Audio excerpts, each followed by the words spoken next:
بسم اللہ الرحمن الرحیم۔ السلام علیکم۔ آج میں آپ کو مضمون لکھنا سکھاؤں گی دیہاتی اور شہری زندگی میں فرق۔ دیہاتی زندگی، دیہات کے لوگ یقیناً ایک سیدھی سادی بے تکلف اور فطری زندگی گزارتے ہیں۔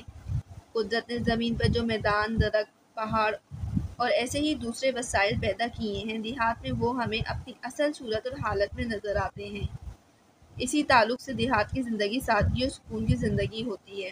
کسی بھی دیہات کے ماحول پر سرسری سی نظر ڈالیے، کھلے میدان، درختوں کی قطاریں، پرندوں کا ہجوم، ٹھنڈی اور صاف ہوائیں، آسمان پر مستانہ وار جھومتے بادل اور اجلی دھوپ دیکھ کر جی چاہتا ہے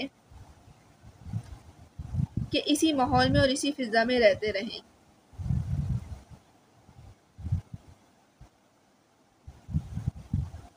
یہاں نہ ہوا میں کوئی ملاوٹ ہوتی ہے اور نہ غذا میں، چنانچہ دیہات کے لوگوں کی صحت اور توانائی شہر والوں سے کہیں بہتر ہوتی ہے۔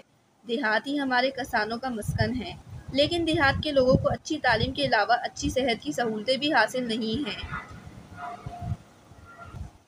نہ ہی یہاں اچھے ہسپتال اور نہ ہی دواخانے ہیں۔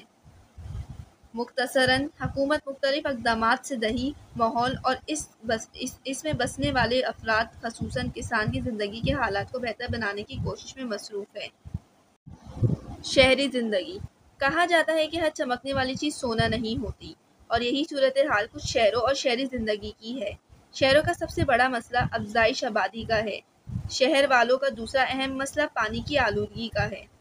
پانی اللہ تعالیٰ کی ایک نعمت ہے۔ آلودگی سے پاک، صاف اور شفاف پانی ہر انسان کی بنیادی ضرورت ہے۔ بڑے بڑے شہروں کے وجود میں آنے سے پہلے دریاؤں، جھیلوں اور چشموں کا پانی پاکیزہ اور صاف ستھرا ہوتا تھا، لیکن اب اس میں غلاظت اور نجاست شامل ہوتی جا رہی ہے۔ آبادی کے بڑھنے کے ساتھ ہی شہروں میں رہائشی مسئلہ بھی پیدا ہوا ہے۔ شہر میں آلودگی کا مسئلہ بڑھتا ہی جا رہا ہے۔ ہمارے پاکستان کے تمام بڑے شہر مثلاً کراچی ان مسائل سے دوچار ہیں۔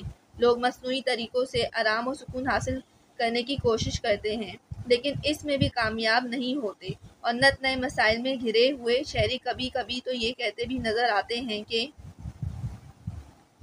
اب تو گھبرا کے یہ کہتے ہیں کہ مر جائیں گے۔